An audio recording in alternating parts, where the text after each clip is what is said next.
Welcome students. आज हम बात करेंगे मेंडलीव पीरियोडिक टेबल के बारे में। मेंडलीव का पीरियोडिक टेबल मेंडलीव नामक एक वैज्ञानिक ने बनाया था। क्योंकि हमने पिछले वीडियो में बात कर रखी है न्यूलैंड के अष्टक सिद्धांत की, हमें पता है न्यूलैंड नाम के वैज्ञानिक ने एक कोशिश की तत्वों को एक आवर्त सारणी में या एक वर्गीकरण करने का उनकी, लेकिन उसमें कुछ कमियां रह गईं जिसके कारण उसको अस्वीकार कर दिया गया। लेकिन इसका फ़ायदा ये हुआ कि वैज्ञानिकों को एक राह मिल गई, एक रास्ता मिल गया कि तत्वों का वर्गीकरण हम कर सकते हैं और कैसे कर सकते हैं। तो वैसे उसी आधार के ऊपर जो दमित्री इवानोविच मेंडलीव थे, उन्होंने कोशिश की तत्वों का वर्गीकरण करने की और काफ़ी हद तक वो कामयाब भी रहे। तो मेंडलीव का जो हम लाइफ के बारे में बात करें, इनका जन्म 8 फरवरी सन 1834 में हुआ था और ये हुआ था रशिया के पश्चिमी साइबेरिया प्रांत में टोबोलस्क का स्थान है, वहाँ पर इनका जन्म हुआ था। तो टोबोलस्क में जब इनका जन्म हो गया, उसके बाद इनकी जो माँ थी, इन्होंने इसके लिए बहुत स्ट्रगल किया मेंडलीव के लिए। तो ये आप पहली बात कि आप इनके बारे में बात करें तो मेंडलीव एक बहुत ही महान इंसान रहे, महान वैज्ञानिक रहे हैं। जब इनका जन्म हुआ 1834 में, 8 फरवरी 1834 में, तो ये इतने महान हैं कि इन्होंने इतने काम कर रखे हैं कि सन 1906 में इनको नोबेल पुरस्कार दिया गया था। और उनके वहाँ पर स्टैचू लगे हैं, बुत लगे हैं, स्टैचू लगे हैं। और ये इतने महान थे कि इनके नाम पर अगर आप जो मॉडर्न पीरियोडिक टेबल है, जो आजकल हम पीरियोडिक टेबल फॉलो करते हैं, उसको अगर आप देखेंगे तो वहाँ पर आपको एक एलिमेंट दिखेगा एम डी नाम से। एम डी नाम से एलिमेंट दिखेगा, इसका एटॉमिक नंबर परमाणु संख्या 101 है और जिसकी जो एटॉमिक मास है वो 256 है। और जिसको हम नाम देते हैं मेंडेलेवियम जो एलिमेंट है, तो वो मेंडलीव के नाम पर ही इसका नाम पड़ा है। तो आप एक आइडिया लगा सकते हैं कि कितने महान वैज्ञानिक रहे होंगे। तो इससे पहले कि हम मेंडलीव के पीरियोडिक टेबल के बारे में बात करें, थोड़ी सी हिस्ट्री हम जानते हैं मेंडलीव के लाइफ की। तो मेंडलीव की जो लाइफ थी, खासकर इनकी माँ ने इनके लिए बहुत स्ट्रगल किया। आपकी जानकारी के लिए मैं बता दूं कि इनकी फैमिली में 17 मेंबर थे, बहुत बड़ी फैमिली थी, एक छोटा मोटा एक गांव ही था। 17 इनकी फैमिली में आदमी थे और ये जो थे काफ़ी दुलारे थे क्योंकि छोटे थे सबसे ये। उसके बाद हुआ क्या कि जब ये का बचपन में ही थे तो इनका फादर जो थे वो मर गए, इनके फादर मर गए। और उसके बाद जो सारी की सारी जिम्मेवारी थी वो किसके ऊपर आ गई, इनकी फैमिली की, उनकी माँ के ऊपर। और ये जो माँ है इनकी, इनका इनकी लाइफ में बहुत ही बड़ा रोल रहा है। तो इनकी माँ ने बहुत स्ट्रगल किया है मेंडलीव के लिए। तो मेंडलीव के माँ ने पूरी फैमिली की जिम्मेवारी को संभाला। उन्होंने एक गिलास की फैक्ट्री लगा दी, एक कांच की फैक्ट्री लगा दी, कांच बनाने की ग्लास फैक्ट्री लगा दी। उन्होंने सबने सोचा कि चलो अच्छे दिन आ गए, लेकिन हुआ क्या, कुछ दिनों के बाद उसमें आग लग गई, उस फैक्ट्री में आग लग गई। दोबारा उनका जो दुर्भाग्य था उनके साथ नहीं छोड़ पाया। तो उसके बाद सब ने सोचा कि सब कुछ खत्म हो गया, लेकिन उनकी माँ ने हौसला नहीं छोड़ा। और उनको जो था मेंडलीव के ऊपर बहुत ट्रस्ट था, विश्वास था कि मेंडलीव जो है एक ऐसा लड़का है जो उनकी फैमिली के लिए कुछ कर सकता है। तो उस लड़के को 2000 किलोमीटर दूर, आप आइडिया लगाइए, 2000 किलोमीटर दूर घोड़े के ऊपर लेके गई।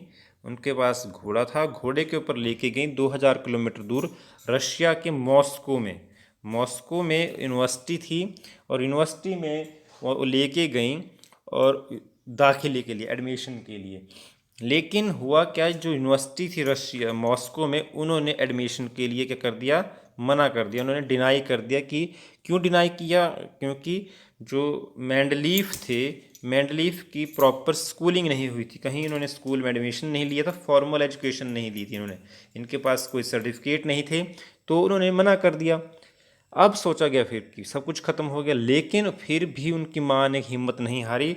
उन्होंने उसी घोड़े के ऊपर दोबारा क्या किया, वो घोड़ा उठाया और घोड़े के ऊपर बैठे और 700 किलोमीटर दूर वहाँ से दोबारा चली, 700 किलोमीटर दूर उन्होंने बोला कि एक और यूनिवर्सिटी है और उस यूनिवर्सिटी का नाम था Saint Petersburg university, Saint Petersburg university.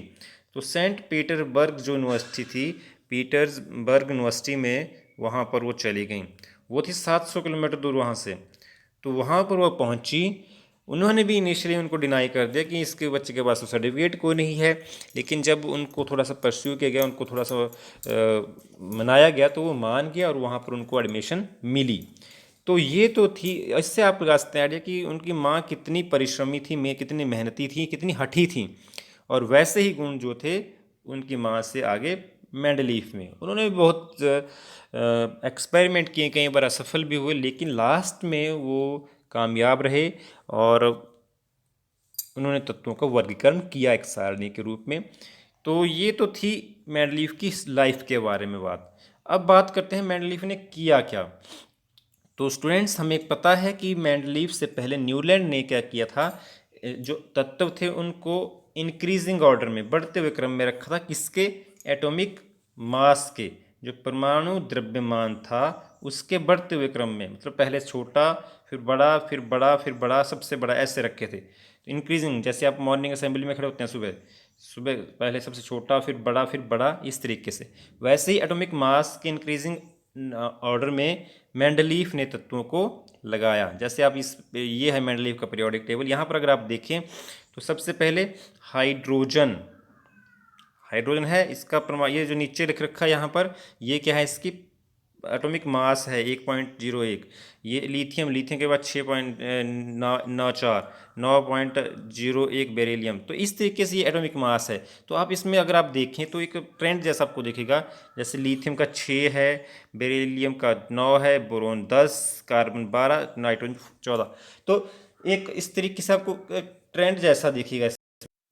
तो एक आपको ट्रेंड जैसा दिख रहा है इसमें, तो वही ट्रेंड जो था उन्होंने फॉलो किया। ये न्यूलैंड का था कि तत्वों को किस में बांट, किस आधार के ऊपर लगाना है, उनके बढ़ते हुए परमाणु द्रव्यमान के आधार के ऊपर। और यहाँ पर आप देख रहे हैं कि परमाणु द्रव्यमान की राइट साइड को बढ़ रहा है।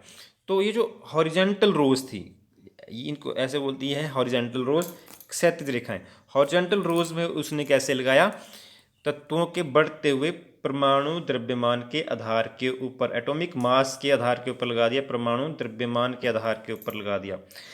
और एक बात और की, क्योंकि उन्होंने बहुत से एक्सपेरिमेंट कर रखे थे, उन्होंने तो जब भी वो एक्सपेरिमेंट करते तो उनको बार बार जो थी वो एक बात नज़र आती थी कि ऑक्सीजन और हाइड्रोजन ये एक ऐसे तत्व थे कि वो बहुत अभिक्रियाशील थे, और कभी भी इनके बहुत से कंपाउंड नज़र आते थे उनको, हर एक तत्व से अभिक्रिया कर लेते थे ऑक्सीजन और हाइड्रोजन। तो इसके बारे में उनको बहुत सी बातें ऐसे ही पता थी सब कुछ। तो उन्होंने क्या किया, तत्वों के कोई भी जो तत्व था उनके जो ऑक्सीजन से जो अभिक्रिया करते थे तो ऑक्साइड बनाते थे, और हाइड्रोजन से भी क्या करते तो हाइड्राइड बनाते थे। तो तत्वों के जो हाइड्राइड और ऑक्साइड थे उनके गुणों की लिस्ट बना ली। उसके बाद उन्होंने क्या किया, उसके बाद उन्होंने क्या कि उनके टाइम थे कितने एलिमेंट टोटल नोन, 63 एलिमेंट जानते थे उस टाइम तक वो। उसके बाद बाकियों की खोज हुई। तो उन्होंने 63 कार्ड ले लिए और उन कार्ड्स को उन्होंने दीवार के ऊपर लगा दिया। कैसे लगाया, एक तो increasing order of atomic mass, बढ़ते हुए द्रव्यमान क्रम में, इस साइड को हॉरिजॉन्टल रोज में बढ़ते हुए द्रव्यमान क्रम में लगा दिया। और नीचे की ओर ऐसे जो लगाए वो क्या लगाए, जिनकी प्रॉपर्टीज ऑक्साइड की, जो हमने अभी बात की ऑक्साइड और हाइड्राइड, जो ऑक्साइड और हाइड्राइड थे वो जिनके आपस में जिनके गुण जो थे आपस में क्या थे, बराबर थे, एक जैसे थे, उसके आधार पर नीचे को लगा दिए। जैसे मान लो कोई तत्व है, यहाँ पर आप बात करें, जैसे यहाँ पर हाइड्रोजन है तो लिथियम को वो यहाँ से यहाँ पर भी लगा सकता, यहाँ पर भी लगा सकते थे, यहाँ पर भी लगा सकता था मेंडलीव। लेकिन उन्होंने क्या किया, लिथियम को यहाँ नहीं लगाया, यहाँ नहीं लगाया, वो नीचे लगाया। क्यों? क्योंकि लिथियम के गुण जो थे वो हाइड्रोजन से मिलते थे। उसी तरीके से जैसे यहाँ पर फ्लोरीन आ गया, अगर उसके बाद सोडियम जो था, सोडियम यहाँ पर भी आ सकता था आगे, यहाँ पर खाली जगह है भी, तो यहाँ पर क्यों नहीं लगाया? क्यों नहीं? इसलिए नहीं लगाया क्योंकि यहाँ पर जो था जो सोडियम है, सोडियम तत्व जो है उसके गुण किससे मिलते थे? लिथियम से मिलते थे। उसी तरीके से इस पोटाशियम को क्लोरीन के आगे यहाँ खाली जगह में लगा सकते थे, लेकिन पोटाशियम के गुण किससे मिलते थे? सोडियम से। इनके ऑक्साइड और हाइड्राइड जो थे इनके गुण आपस में मिलते थे, तो जिनके गुण आपस में मिलते थे उनको उसने एक लाइन में नीचे की ओर लगा दिया, और एटॉमिक मास जिनका बढ़ रहा था उनको आगे इस एक लाइन में ऐसे लगा दिया। तो इसको जो नीचे की ओर एक लाइन बन रही है इसको उसने क्या बोला? ग्रुप। ये ध्यान रखना है, ये है ग्रुप। इनको हम ग्रुप बोलते हैं। ग्रुप मीन्स जो हमारे पास ऊपर से नीचे को लॉन्गिट्यूडनल आई, ये लॉन्गिट्यूडनल जो रोज आती हैं इनको हम ग्रुप बोलते हैं। हिंदी में अगर हम बात करें ऊर्ध्वाधर, ऊर्ध्वाधर जो स्तंभ आते हैं इनको हम ग्रुप कहते हैं नीचे की ओर। और जो ये इस तरीके से लगी हॉरिजेंट सीधे एक जैसे लेटिव लाइन है, इनको हम क्या बोलते हैं? Horizontal line. ये हॉरिजेंटल लाइन है। और हिंदी में बात करें तो क्षैतिज रेखा कहते हैं इनको। तो ये है क्षैतिज रेखा, और उसको उन्होंने क्या उसने बोला? पीरियड। तो ये दो चीज़ें उन्होंने रखी, एक बनाया उसने पीरियड और एक बनाया उन्होंने ग्रुप्स। तो जो हॉरिजेंटल लाइंस थी, जो पीरियड थे, उसमें तत्वों को एटॉमिक मास परमाणु द्रव्यमान के बढ़ते हुए क्रम में रखा गया, और जो नीचे को समूह बनाए उसमें कैसे रखा गया तत्वों को? Similar properties of oxides and hydrides, oxide और हाइड्राइड की एक समान जिनके गुण थे उस तरीके से रखा गया। अब इसमें उसने क्या पाया? जब तत्वों कैसे रख दिया तो उसने पाया कि तत्व जो थे उनके गुण आपस में कुछ समय के बाद मिल रहे थे, उनके गुण मिल रहे थे। जैसे यहाँ पर हम बात करें हाइड्रोजन के गुण लिथियम से मिल रहे हैं, लिथियम के सोडियम से, सोडियम के पोटाशियम से, इस तरीके से। तो एक निश्चित समय के बाद जो था तत्वों के गुण आपस में मिलते थे, तो उसको उसने बोला repetition of properties after certain interval. इसको उसने बोला periodicity of elements, periodicity of element. Period शब्द से, जो पीरियड हमने बात की, ये पीरियड जो थे इस तरीके से, जो पीरियड से उसने बात की शब्द लिया पीरियोडिसिटी ऑफ एलिमेंट्स, तत्वों की आवर्त कि एक निश्चित आवर्त होता है जो एक निश्चित समय के बाद दोहराई जाए। तो निश्चित समय के बाद तत्व अपने आप को दोहरा रहे थे, उनके गुण अपने आप को दोहरा रहे थे। तो इस आधार पर उन्होंने एक सारणी बनाई और उसको मेंडलीफ की आवर्त सारणी कहा गया। अब इस आवर्त सारणी की कुछ बहुत ही खास चीज़ें थीं। वो क्या क्या थीं? तो पहली बात हमने बात की कि एक आरोही क्रम में, इनके बढ़ते हुए क्रम में लगाया एटॉमिक मास के, और बाद में एक निश्चित अंतराल के बाद हर एक, जैसे बात की हम आठवें तत्व की बात करें या कुछ एक निश्चित अंतराल के बाद उनके गुण आपस में मिल रहे थे।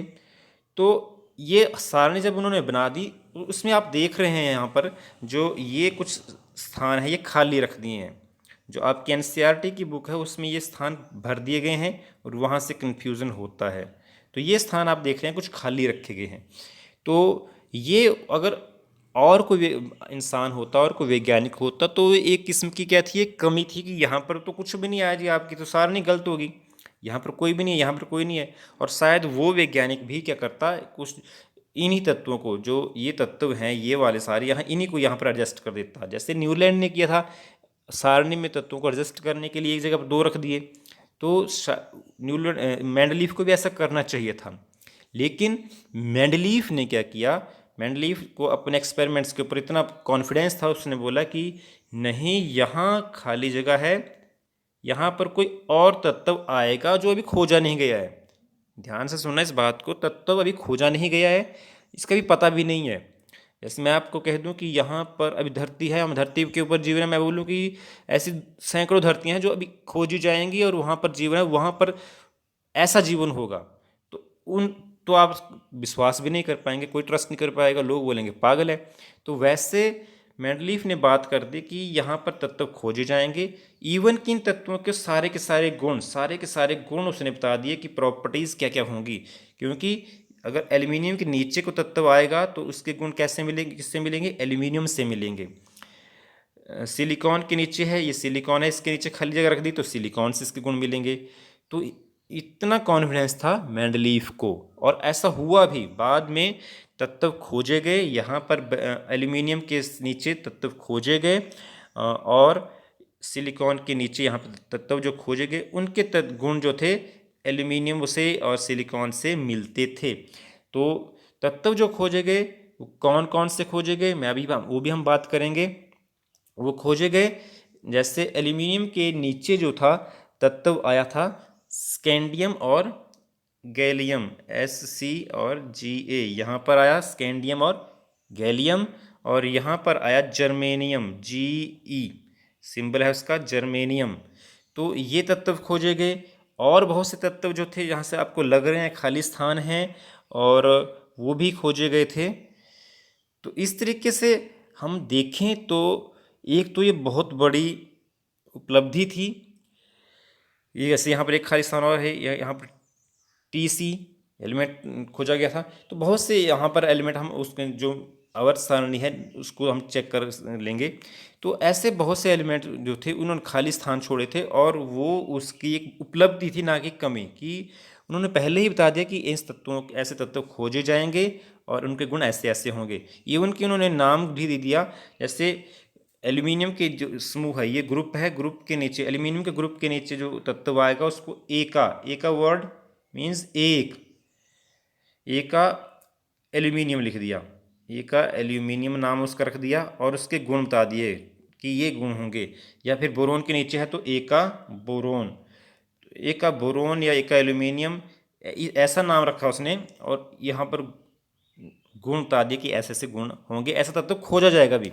वैसे ही सिलिकॉन की बात करें, सिलिकॉन के नीचे अगर तत्व है तो बता दिया गया कि ए का सिलिकॉन यहाँ पर कोई तत्व आएगा जो सिलिकॉन के जैसे गुण वाला होगा।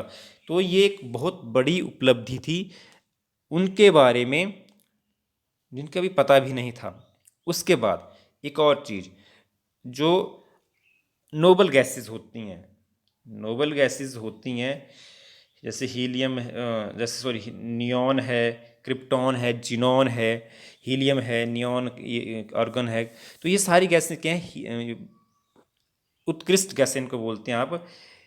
ये नोबेल गैसें हैं, ये बहुत अक्रियाशील होती हैं, ये कंपाउंड नहीं बनाती हैं, किसी से साथ अभिक्रिया नहीं करती हैं। तो मेंडलीव केस में इनके पता भी नहीं था, क्योंकि मेंडलीव को सिर्फ उन्हीं तत्वों के बारे में इतनी जानकारी थी जो आपस में अभिक्रिया करते थे। तो उस टाइम इनका पता नहीं था, लेकिन जब बाद में इनकी खोज की गई तो वो भी मेंडलीव की सारणी में एडजस्ट हो गई बिना किसी छेड़छाड़ के, वो भी एडजस्ट कर ली गई। तो वो भी क्या हुआ, एक उपलब्धि रही कि जो नोबेल गैसेस थी उनको भी आवर्त सारणी में, जो मेंडलीव की आवर्त सारणी थी उनमें बिना छेड़छाड़ के एडजस्ट कर लिया गया। ठीक है, ये एक और भी बड़ी ये भी उपलब्धि थी। तो ये तो उपलब्धियां थी मेंडलीव की सारणी की।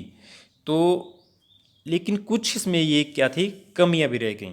अब कमियां क्या रहीं वो हम बात कर लेते हैं। कमियां रहीं कि जैसे हम हाइड्रोजन की बात करें, यहाँ पर हाइड्रोजन है, हाइड्रोजन जो थी इसमें तत्व, इसमें इलेक्ट्रॉन जो होते हैं वो एक इलेक्ट्रॉन होता है, और ये इलेक्ट्रॉन जो होता है, जैसे लास्ट में किसके इलेक्ट्रॉन एक होता है, जैसे कि सोडियम होता है, इसमें भी एक ही होता है, 2 8 एक होता है इस इलेक्ट्रॉन विन्यास उसका। तो सोडियम तो क्या एक अल्कली मेटल है, तो इसका जो इलेक्ट्रॉनिक विन्यास है वो अल्कली मेटल से मिलता है, और इन्हीं के तरीके से जो हाइड्रोजन है हेलोजन से, ऑक्सीजन से या सल्फर से यौगिक बनाता है। लेकिन दूसरी ओर क्या है कि जैसे हेलोजन है, जैसे हेलोजन हो गया, हमारे पास क्लोरीन है Cl2 है, आयोडीन है I2, मतलब एक द्विपरमाणु को, 2 परमाणु इकट्ठे रहते हैं। वैसे ही हेलोजन की भांति ही हाइड्रोजन भी आपने देखा होगा H2 के रूप में ही मिलता है, तो ये द्विपरमाणु अणु के रूप में रहता है। तो ये हेलोजन, इसकी क्वालिटीज़ मीन्स हेलोजन से भी मिलती हैं और अल्कली मेटल से भी मिलती हैं, क्षार धातुओं से भी मिलती हैं। तो इसकी जो पोजीशन थी वो क्लियर नहीं हो पाई मेंडलीव की आवर्त सारणी में, एक निश्चित स्थान नहीं दे पाए मेंडलीव। ये सबसे पहली कमी थी कि हाइड्रोजन को एक प्रॉपर प्लेस नहीं दे पाए मेंडलीव। ठीक है। नंबर 2, मेंडलीव केस में जो हम पढ़ते हैं समस्थानिक या आइसोटोप, समस्थानिक या आइसोटोप हम बोलते हैं, उनके बारे में कोई पता नहीं था। आइसोटोप या समस्थानिक क्या होते हैं? तत्व के अलग अलग रूप जिनके क्या होते हैं, परमाणु जो द्रव्यमान होते हैं, एटॉमिक मास जो होता है, परमाणु द्रव्यमान क्या होता है, अलग अलग होता है, वो डिफरेंट होगा। एक तत्व है उसके ही कई रूप होते हैं, उस तत्व के जो रूप होते हैं उनका परमाणु द्रव्यमान क्या होता है, अलग अलग होता है। जैसे हाइड्रोजन है, उसके एक हमारे पास प्रोटियम है, एक ड्यूटेरियम होता है और एक ट्राइटियम होता है। तो परमाणु द्रव्यमान उनका क्या है, अलग अलग है। इलेक्ट्रॉनिक परमाणु संख्या एक है। तो इन ऐसे तत्वों के बारे में, समस्थानिकों के बारे में मेंडलीव को कोई पता नहीं था। अब उनकी पोजीशन, क्योंकि ये जो आवर्त सारणी बनी है ये किस आधार पर बनी है, एटॉमिक मास के आधार पर, परमाणु संख्या के आधार पर बनी है। अब जैसे हाइड्रोजन की हम बात कर रहे हैं, तो हाइड्रोजन के जैसे 3 समस्थानिक होते हैं, तो अब हाइड्रोजन को तो एक स्थान दिया गया यहाँ पर, तो और उसका परमाणु मास क्या है, 1.01 है। तो यहाँ पर अब 3 एलिमेंट जो है, प्रोटियम, ड्यूटेरियम या ट्राइटियम, कैसे लगाए जाएंगे, कैसे रखे जाएंगे, वो जो थी एक बड़ी ड्रॉबैक हो गई इस आवर्त सारणी की। समस्थानिकों के लिए स्थान, पहली बात हाइड्रोजन का स्थान, दूसरा समस्थानिकों का स्थान नहीं जो था वो प्रॉपरली बता पाए मेंडलीव। तीसरी एक और बड़ी कमी अगर हम बात करें, यहाँ पर देखिए आप कि यहाँ जैसे लिथियम है, इसका परमाणु संख्या है 6.94, इसकी है 9.01, मतलब 3 का फासला यहाँ पर जो है परमाणु के मास, एटॉमिक मास कितना है, 3, 6 और 3 का फासला है। ये जबकि अगले में कितना है, सिर्फ 1 का, अगले में 2 का। तो इनके बीच में जो डिफरेंस है, मेरी बात समझिए आप ध्यान से, जो तत्वों के परमाणु मास है, एटॉमिक मास है, उनके बीच में जो अंतर है वो क्या है, एक रेगुलर नहीं है।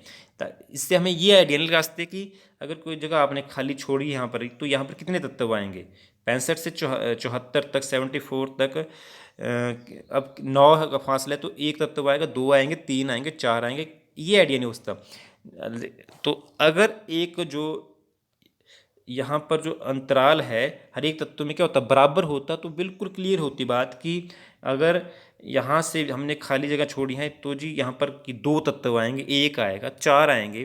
तो वो एक बड़ी कमी और रह गई कि आवर्त सारणी जब हम एक तत्व से दूसरे तत्व की ओर जाते हैं, तो जो एटॉमिक मास है वो बराबर नहीं बढ़ रहा है।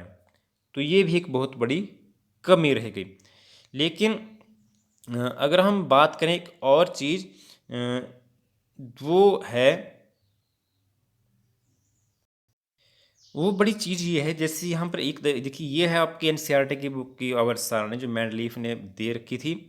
वही जो बड़ी बात, एक और चीज़ हम बात कर रहे हैं कि यहाँ आप देखिए, ये है एल्यूमिनियम और सिलिकॉन। एल्यूमिनियम का एटॉमिक मास 29.98, 29.98, और सिलिकॉन का 28.09। तो यहाँ पर आप देखिए कि सिलिकॉन का परमाणु मास जो है, एटॉमिक मास जो कम है, तो सिलिकॉन को यहाँ पर पीछे आना चाहिए था और एल्यूमिनियम को यहाँ पर होना चाहिए था। जो इनका नियम था कि एटॉमिक मास का बढ़ता हुआ क्रम हमने लिख रहा है, तो एल्यूमिनियम का तो परमाणु मास बड़ा था और सिलिकॉन का कम था। लेकिन क्योंकि जो गुण थे वो इसी सारणी में आ रहे, फिट आ रहे थे, और एल्यूमिनियम के बोरोन के नीचे ही मिल रहे थे, तो मेंडलीफ ने उनको इस बात को नज़रअंदाज कर दिया कि तत्व जो था इसका एटॉमिक मास बड़ा है और इसका कम है, वो उसने नेग्लेक्ट कर दिया। उसने सेम गुण जो थे, सेम गुणों के तत्वों को एक ग्रुप में रखा।